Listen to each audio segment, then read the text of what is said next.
Salut et bienvenue sur la chaîne YouTube du web magazine levelourbain.com. Aujourd'hui, petite balade du samedi matin dans le bois de Boulogne pour tester un nouveau vélo électrique urbain. C'est un vélo avec un moteur arrière Bafang de 250 watts. Donc normalement, il a une autonomie pour faire entre 70 et 90 km. Bon, on va voir si ça le fait ou pas. Et ce vélo, c'est le Testway Walker. C'est un vélo sorti d'usine qui roule jusqu'à 25 km/h, mais je te montrerai tout à l'heure comment on peut le débrider pour aller un petit peu plus vite et le transformer en speed bike. Il est aussi vendu avec une petite manette d'accélération, sachant que normalement c'est interdit en France, donc à toi de la mettre ou pas. Moi je l'ai mise pour pouvoir la tester et te dire ce que j'en pense. C'est pourquoi dans cette vidéo je te propose de voir ensemble ses principales caractéristiques, de voir son unboxing, de le tester sur route, de voir comment interagir avec les paramètres et le débrider, et à la fin je te donnerai mon avis ainsi que ma conclusion. C'est parti, générique. Bon, histoire de savoir à qui on a affaire, je te parle de ses principales caractéristiques. Donc comme je te l'ai dit, c'est un moteur roue arrière Bafang de 250 watts, même si à mon avis c'est plutôt un 500 watts, mais bon, ça on verra tout à l'heure. Le vélo est disponible en vert, noir ou blanc. Moi, je préfère toujours les vélos blancs. Je trouve que c'est plus visible la nuit. Tu as un régulateur de vitesse si tu mets la poignée d'accélération et si tu restes plus de 8 secondes appuyé sur la poignée d'accélération. Il convient pour une personne entre 1m65 et 1m90. En plus, c'est un vélo col de cygne, donc step through, qui lui permet d'être enjambé facilement. C'est pas comme un VTT ou un vélo avec une barre en haut. Il pèse quand même 32 kg, ce qui en fait un bon petit pépère, ce vélo. Et il est actuellement disponible au prix de 1099 € sur le net. Voilà pour les grandes lignes. Quelques informations supplémentaires. Le vélo fait 172 cm de long par 110 cm de haut. Tu n'as pas d'insert sur le cadre pour y fixer un antivol ou un porte-gourde, mais par contre tu as des inserts devant avec une petite plaque style Tesla qui te permet de mettre un porte-bagages avant. Donc ça c'est pas mal. Tu as un porte-bagages arrière qui te permet de mettre un siège enfant ou de mettre mes sacoches, comme moi j'ai pu mettre ici avec tout mon matériel photo et vidéo. C'est un porte-bagages classique qui supporte jusqu'à 25 kg, donc ça c'est pas mal. Tu as aussi deux garde-boue en plastique qui font très bien le job. Et d'ailleurs, moi je les préfère en plastique plutôt qu'en aluminium. Au moins ça fait moins de bruit et ça rouille pas. Et enfin, tu as une très bonne béquille qui est réglable pour régler l'inclinaison. Donc voilà pour les dernières petites informations. Maintenant, unboxing. Alors quand tu reçois le vélo, bien évidemment, tu le reçois dans un grand carton qui fait son poids. À l'intérieur, tu as le vélo qui est vraiment très bien protégé. Tu as également tous les accessoires qui vont bien, mais comme tu peux le voir, c'est à toi de monter quelques composants, bien évidemment, comme le guidon, la roue avant, le phare, les garde-boue. Bref, tu as un petit peu de boulot, mais je te rassure, il y a une vidéo explicative qui est très bien faite. Je te mets le lien dans la description. Et dis-toi qu'il m'a fallu 30 minutes pour monter le vélo, donc ça reste quand même assez rapide. Avant d'aller tester le vélo, il faut bien évidemment charger la batterie lithium-ion. Alors, elle fait 250 watts, 48 volts et 12 ampères-heure. Soit, pour recharger le plus facilement la batterie, tu plugues le chargeur directement sur la batterie qui est intégrée au cadre du vélo. Pour cela, tu soulèves le petit capuchon et tu plugues le chargeur. Ou alors, tu enlèves la batterie à l'aide de la clé et tu recharges la batterie chez toi ou au bureau, comme tu veux. Et sur cette batterie, tu as un petit indicateur de charge, donc ça c'est pas mal. Dis-toi qu'il te faudra à peu près entre 5 et 6 heures pour recharger complètement la batterie. Et tiens, toi, derrière ton écran, pendant que j'ai toute ton attention, si jamais tu veux me soutenir et m'encourager à faire toujours plus de vidéos, je t'invite à liker et à t'abonner si c'est pas déjà fait. Ça va favoriser l'algorithme YouTube qui mettra plus facilement cette vidéo en avant, et c'est ce qui me permettra de te proposer toujours plus de contenu. Alors c'est gratuit par avance, je te remercie. Maintenant, comment interagir avec les paramètres du vélo et comment le débrider si jamais tu veux le faire. Tu vas voir, c'est pas très compliqué. Pour cela, tu allumes le vélo en restant appuyé sur le bouton M. Après, tu appuies quelques secondes sur le bouton plus et moins. P1, c'est la luminosité. 0, c'est le plus bas. 3, c'est le plus haut.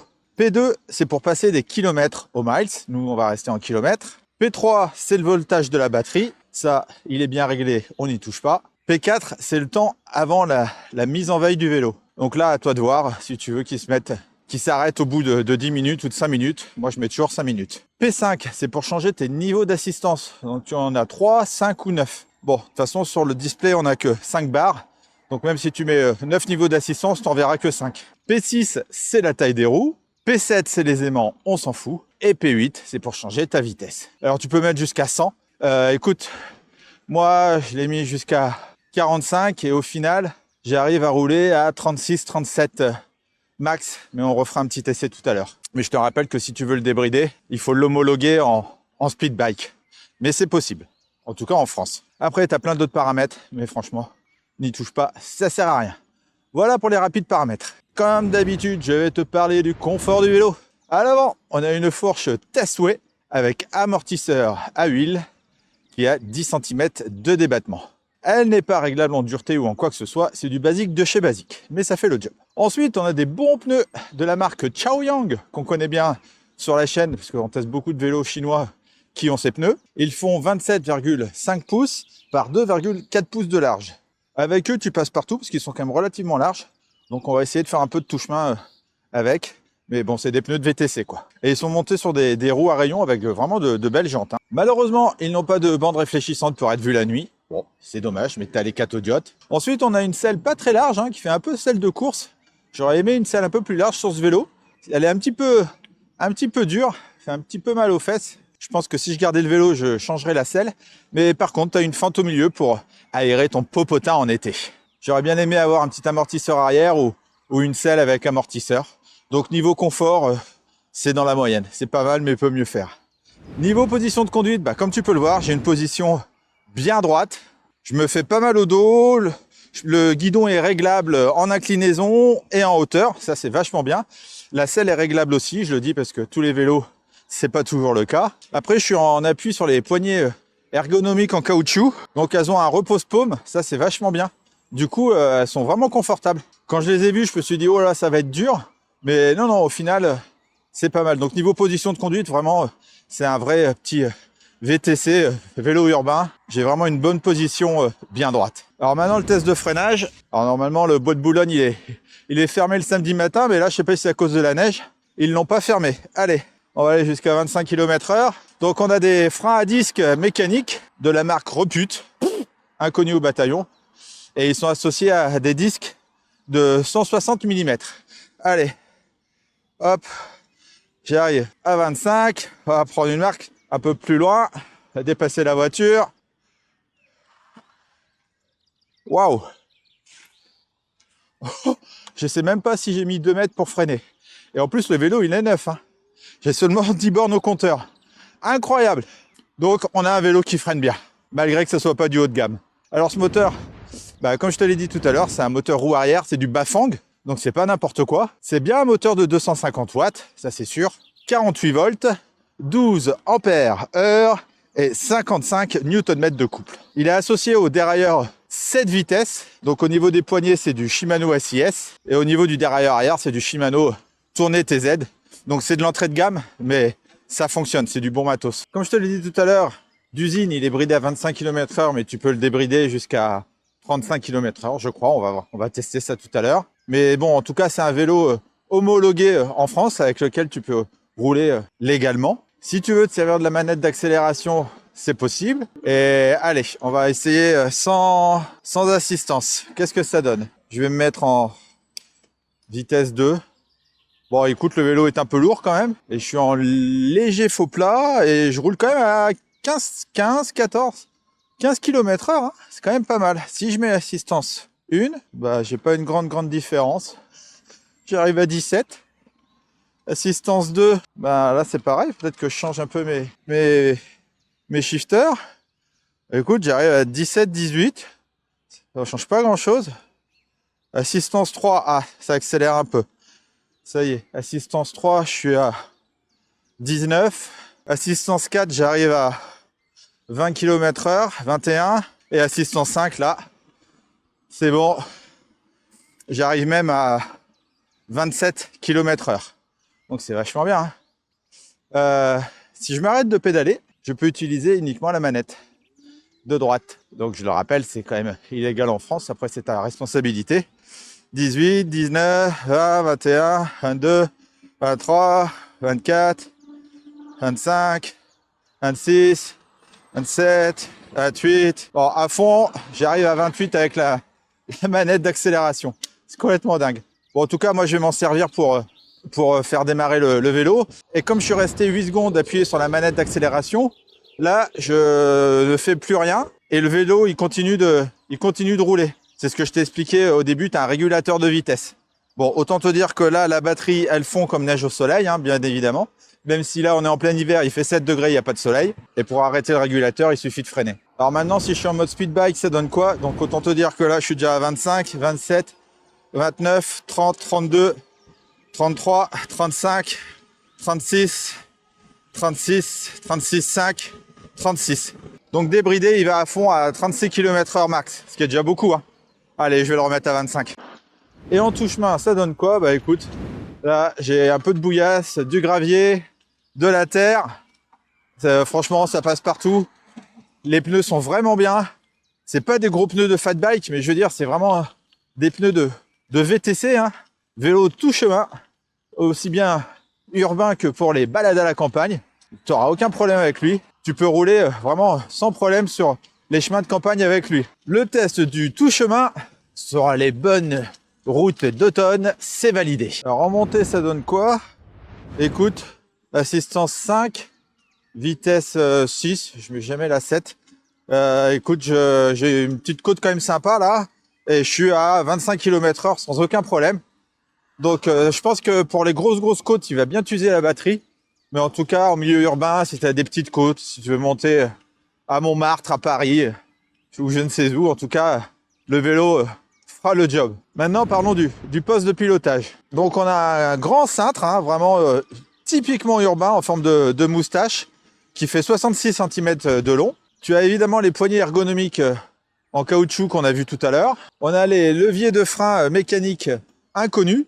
Mais le levier de gauche est intéressant puisqu'il est connecté au moteur. Et donc, tu as aussi un frein mécanique. Donc ça, c'est bien. Et en plus, tu as une petite sonnette qui est une vraie sonnette intégrée à cette poignée de gauche. Toujours à notre gauche, on a notre display. C'est un G51, pour ceux qui veulent la référence. C'est un contrôleur qui fait display en noir et blanc.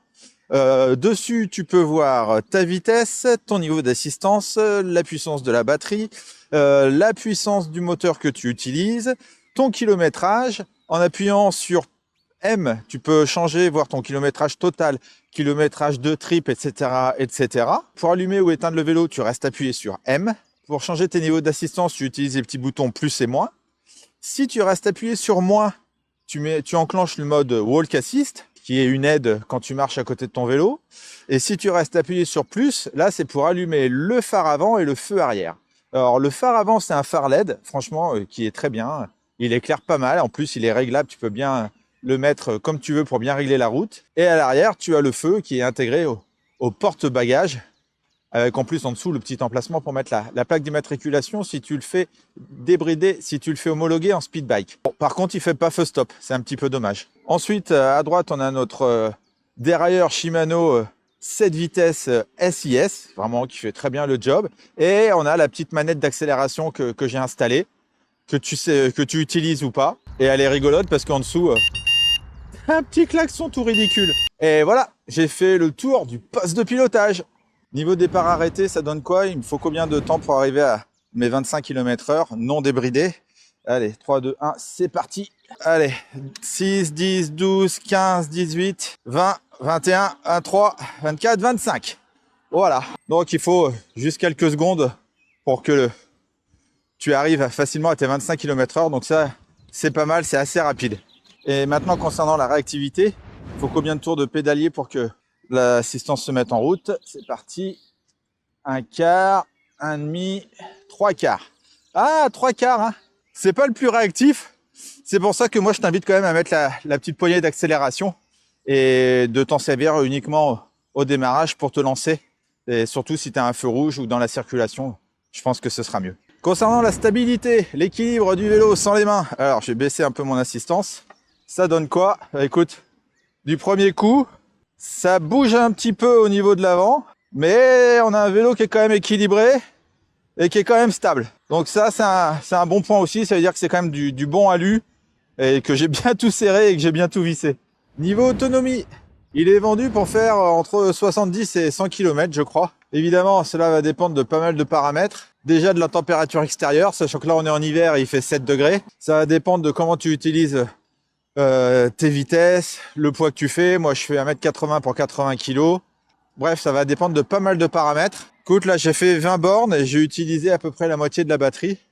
Donc on va voir, je vais aller jusqu'à épuisement complet de la batterie et je te dirai exactement combien j'aurais fait de kilomètres au total. Maintenant, on arrive bientôt à la fin de la vidéo, donc les plus de ce vélo, son look, franchement, je trouve le look super sympa. J'aime beaucoup le logo avec l'effet un peu hologramme dessus. Je trouve que c'est un beau vélo urbain. Concernant les finitions, il a vraiment de très belles finitions. Il n'y a rien qui bouge, ça claque pas dans tous les sens. C'est vraiment un vélo avec de belles finitions. Le prix est plus que correct pour ce genre de vélo. Tu n'as peut-être pas des composants haut de gamme, mais tu as quand même un moteur Bafang. C'est quand même pas rien. C'est quand même un gage de qualité. C'est un vélo super maniable. Il passe partout, que ce soit sur la route ou sur le tout-chemin. C'est un vélo homologué, en tout cas en France. Même si tu peux le débrider, tu peux le transformer en speed bike. Et voilà pour ses principaux atouts. Et comme le vélo parfait n'existe pas, voici pour moi quelques petits axes d'amélioration. Franchement, il n'y en a pas beaucoup. J'aurais voulu un meilleur confort, une meilleure selle. Pourquoi pas un amortisseur arrière, en tout cas une tige de selle avec amortisseur, c'est tellement bien. Il n'y a pas de bande réfléchissante sur les pneus pour rouler la nuit. En hiver, quand c'est le cas comme ça, c'est toujours un plus. T'as pas de prise USB sur le display. C'est un petit peu dommage. Et puis j'aurais bien voulu avoir encore un petit peu plus d'autonomie sur ce vélo pour pouvoir encore mieux rouler avec à fond. Et donc, en conclusion, eh bien écoute, ce Testway Walker est un chouette vélo urbain. Il conviendra pour la majorité des pratiquants, que tu sois grand ou petit, que tu sois un homme ou une femme. Il est très simple d'utilisation. Écoute, j'ai pas eu de soucis avec, il n'y a rien qui bouge. Je veux dire, c'est un vélo, tout ce qu'il y a de plus classique. Il n'a pas de truc foufou, dans le bon sens comme dans le mauvais sens. Donc c'est un vélo qui vaut son prix et j'en suis très content et ce sera sûrement pour toi un très bon compagnon pour tes promenades ou ton vélo taf, que ce soit en ville ou à la campagne. Voilà, c'est terminé pour cette vidéo test du samedi matin me concernant avec cette météo bien grise. On a eu de la neige ces derniers jours. En tout cas, merci à mon partenaire Testway de m'avoir envoyé ce vélo pour réaliser ce test. Si tu as des questions concernant celui-ci, n'hésite pas à me poser des questions dans les commentaires ci-dessous. J'y répondrai avec grand plaisir. Et quant à moi, je te dis à très vite pour de prochaines vidéos du monde du vélo urbain et électrique sur levélourbain.com. Ciao, ciao!